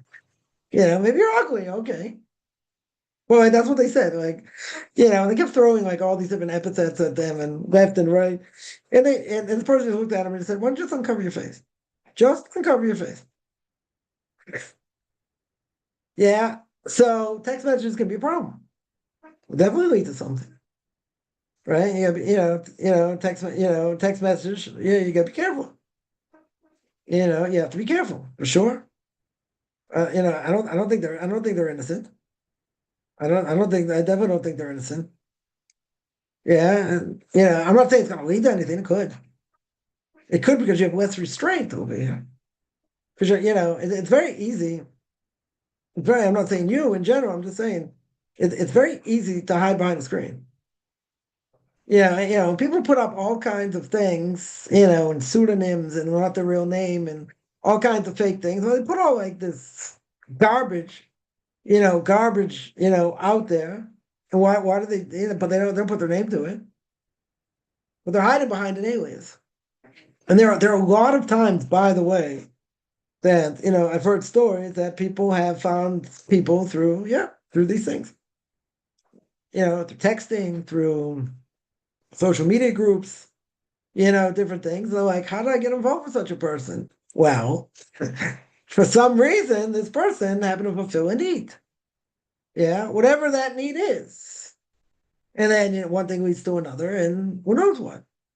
right? That's that's a danger. That's certainly a danger being out there. Uh, but some people that will never happen. This will never happen. You got to remember one thing. This is the strongest force God gave to mankind. Strongest force, strongest urge. It doesn't go away because the person's married. Imagine a person stands under the canopy of Jew. We'll make it easy. Two Jews and the groom says, Harayat Mikudeshitli, you are consecrated to me. That's Moshe Israel. Right? Like the laws of Moshe and the Jewish people, right? He puts the ring on, got two witnesses, witness it, whatever. They're married. You think right after that, this person never thinks about other women? I mean, he shouldn't, obviously. You think he's never thinking about anything else? I mean, he shouldn't be, as we said, but doesn't mean you just threw your brain, you just threw your brain away, or your body, let's say, because the person got married. Yeah, that's not attract other people, but that's the whole point. That's the whole point of the blessing, right? The blessing is all other forbidden relationships are forbidden. So let's say better, all other relationships are forbidden. That's the first blessing, right? They're permitted to themselves, but they're forbidden to everybody else, right? So again, if you don't make boundaries, I'm not going to curse anybody here, but if their boundaries are not made, a person will fall. Potentially, they will fall. It's very easy to see why. I mean, this is, anyone, wants to references, you watch the movie When Harry Met Sally, right? Back in the day, in the late 80s. Yeah, that basically physicality always gets in the way of relationships between a man and a woman. Always. That was the main, you have to see the movie. That was the point. That was the main point. It always, always gets in the way. There are no platonic relationships in. Maybe unless the person's gay. If the person's gay, then okay, it's not attracted to women. So you say there's no problem, but there are issues anyway. Even if they would be gay, let's say, or they have gay tendencies or whatever, still forbidden. They're men, still forbidden, right? All these things will be forbidden. It doesn't matter. But there's a question though. It is an interesting question though. If a person doesn't have those desires, let's say, right? There, a guy is not attracted to women. He's just not attracted to women. I don't know. He's not attracted to women. Is there a problem if he's a guy, if he's a Jew? Is he allowed to be alone with another woman? Without the door open or people coming in and out or whatever the case is. Right? Right? So you tell me I can have leniency here. Nothing will ever happen. Why will nothing ever happen? Because he's gay.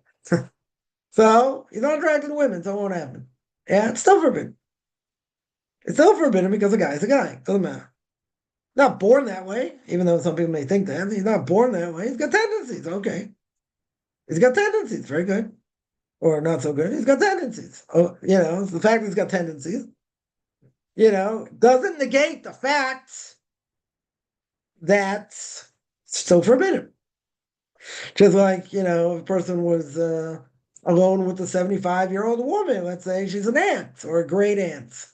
Yeah, it's still forbidden if if the person's spouse is around and there's no one else around. Or let's say you have little kids and they're all asleep, still can't be alone with them. Right? Either you have to have someone older there, or you have to have the door open, or there's different things. Different things the person may have to do. Well, you gotta say, come on, it's a great aunt, 75 years old, she's like 80 years old, right? Dried up, shriveled prune, right? What could happen? No matter what could happen. When we say it's a low plug, when we say, no one disagrees over it, that's it. That's it. It's forbidden across the board. Doesn't matter. You'll say nothing will ever happen. Nothing could ever happen. Come on, this person's 95 years old. This and, it doesn't matter. Right? Once the law is the law, it's the law. It doesn't change. We don't make exceptions. Right? We don't make exceptions over here. Someone who says children are not taught restraint. Of course, they're not taught restraint. They're taught everything's permissible. What's the problem? Yeah. Listen, back when I went to school, they weren't taught restraint either. Those principles weren't taught. Certainly weren't taught.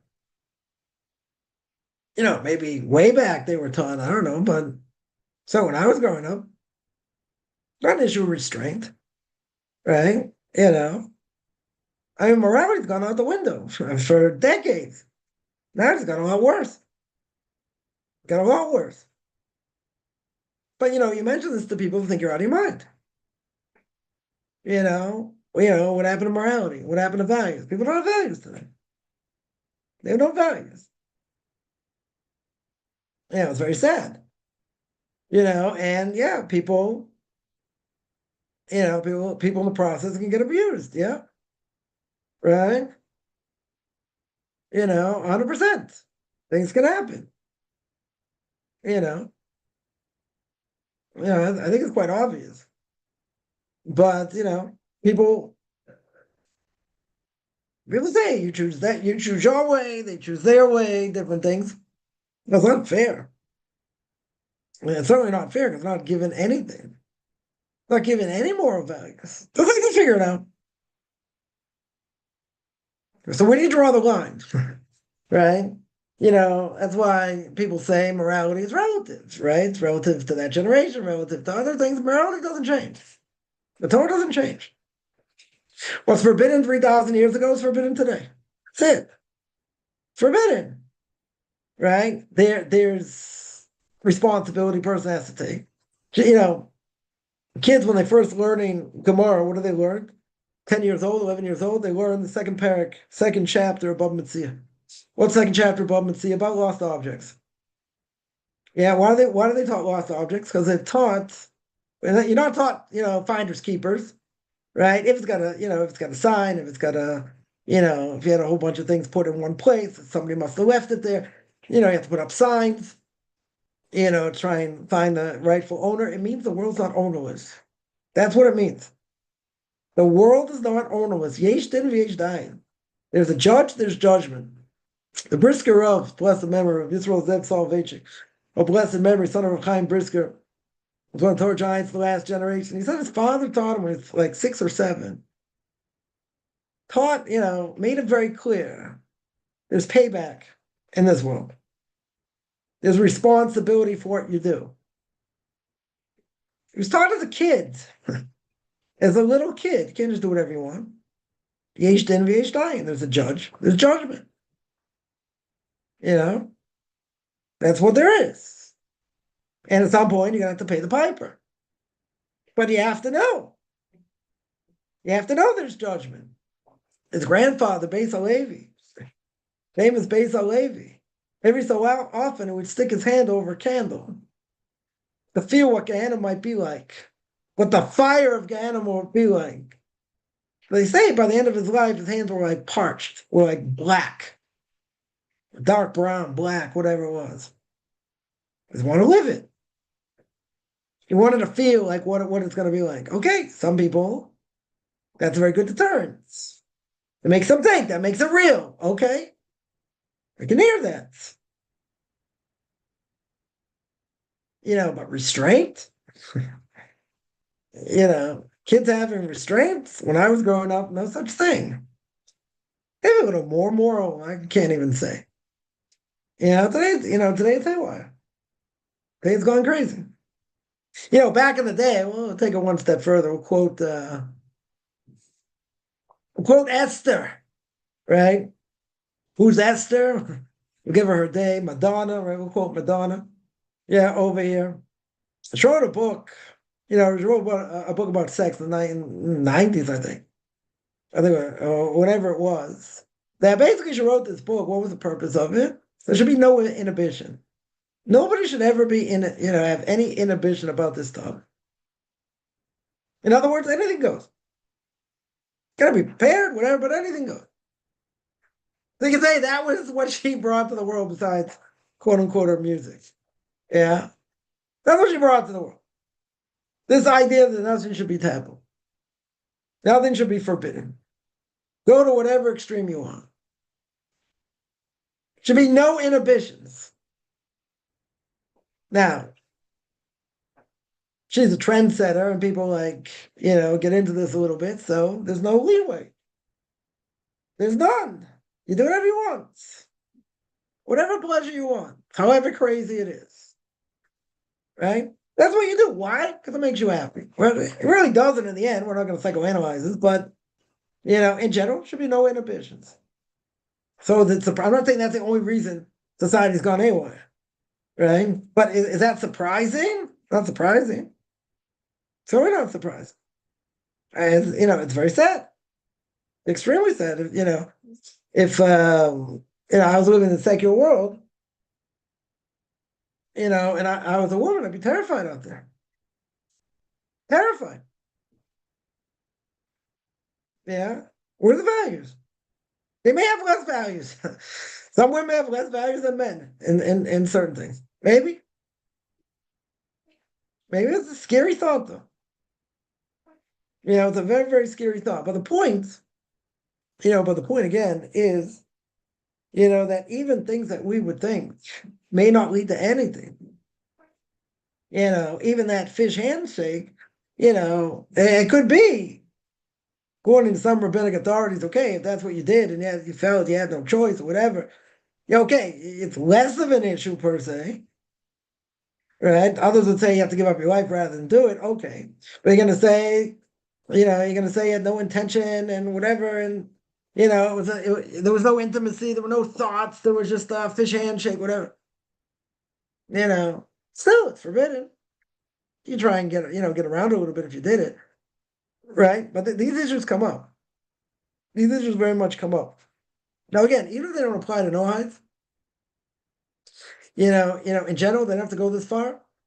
But again, they're, obviously they're forbidden relationships even for non-Jews, right? That's for sure. Some of these other things might be extra. Okay. I'm saying, would a Noahide have to go to a, what do you call it? They're not allowed to go to, a mixed beach. Well, why not? Say thoughts, this, that, but it doesn't apply to them. Now, someone asks, would it be a good thing or not? Depends on them.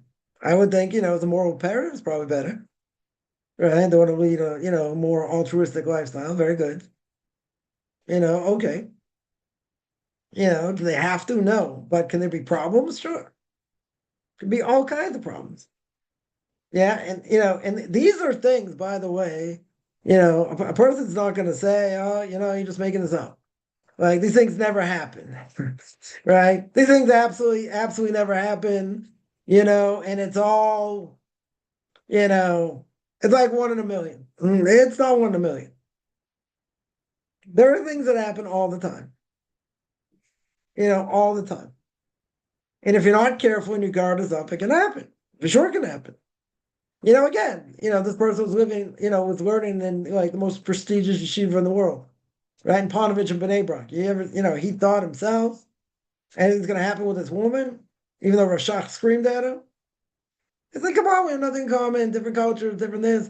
How do we, what are the odds, right? So everyone tell me I'll put all the money down, nothing would happen, right? Put all the money down, nothing would happen. Why? Because the odds you say are pretty slim. Okay. I may agree. Yeah. Maybe even Rashach would agree to that. But he said, this is what the halacha is. Right? That's what the halacha is. That's it. He said, don't think you know better than what the Torah says. And I can't even tell you how many times I've heard people say, come on, that shouldn't apply, that shouldn't happen, that this, and that. It doesn't matter. Right? At the end, it doesn't matter because they knew what they were doing. They knew things can happen, especially in these type of things. Which if a person's heart's on fire, like what do you think? Oh, I'm just happy holding her hand. Really? Person must be dead. Yeah, like that's not the way of the world. That is certainly not the way of the world. You say, well, girl's not thinking that. No, maybe she's not. Maybe she is. I don't know. Maybe she's not. Okay. Right? But at the end of the day, it always causes problems. It'll always cause problems. Right? So therefore, we're going to stay away from it, let the plague. But it's a big issue. It's a big issue because the secular world itself is so bad.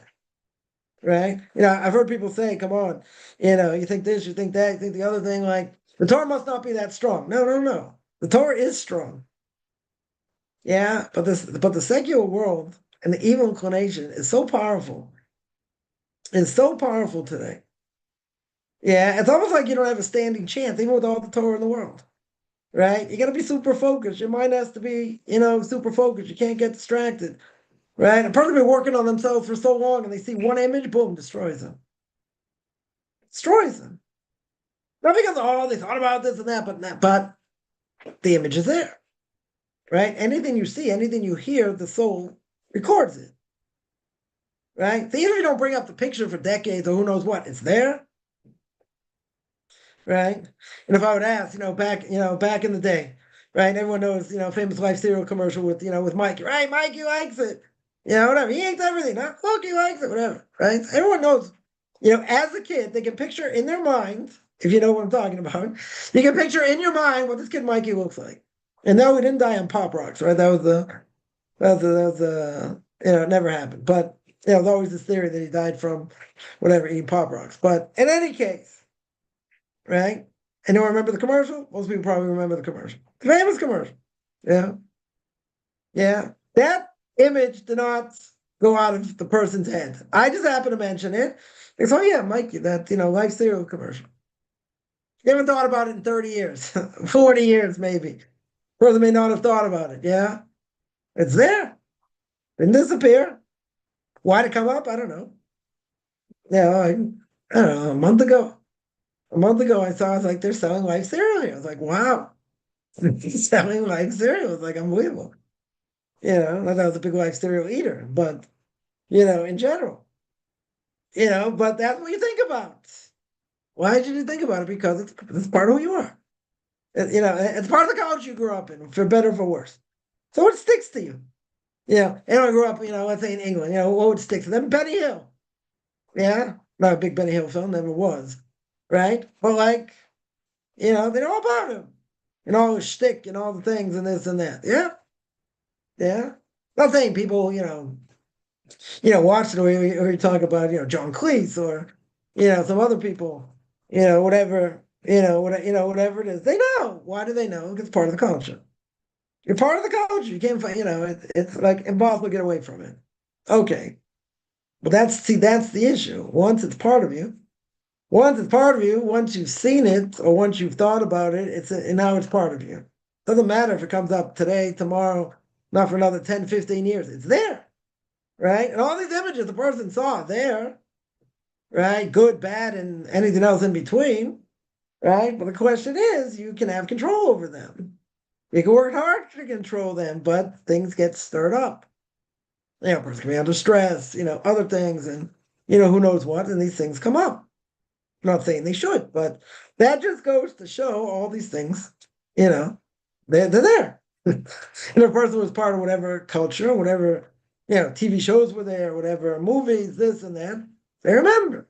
Right? They remember a lot more than Torah. Because even if you're new to Torah, it doesn't matter. Torah is something you're going to work at.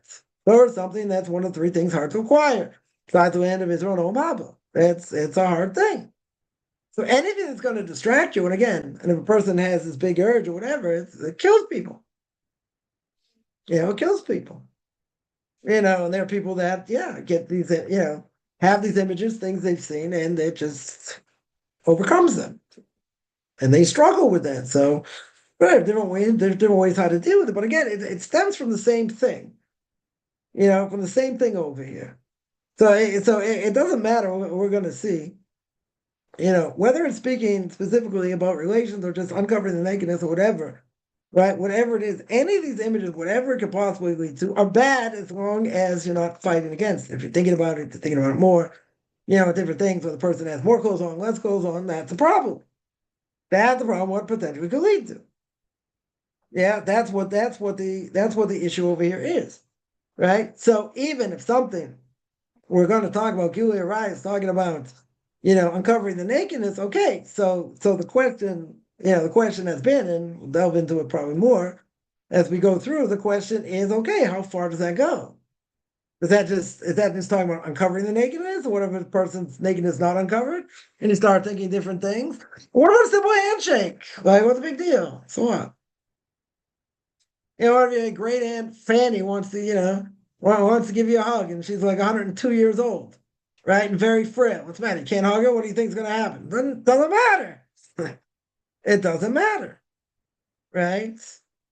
Doesn't matter if you're never going to think anything, from anything. Okay, but there are cases where it is going to be a problem. So therefore, it should be forbidden across, the board. Especially if we're going to say, as Nish said, a lot of these things you have to die first, rather than shake a woman's hands. It's all right. I'd love to, I'd love to shake your hand, but I have to die. Sorry, right? Again, a person can play it down and say, I'd love to shake your hand, love to give you a fist bump, whatever, but I only do it with ugly women. So like that can break the ice a little bit, maybe not. Maybe not, but there are guidelines. Bottom line, person has to be careful, right? On both sides. Well, it's not just for a guy, it's for a woman also. Right? A woman also has to be careful. Yeah. Any other questions? Boy, hot topic here. Any other questions?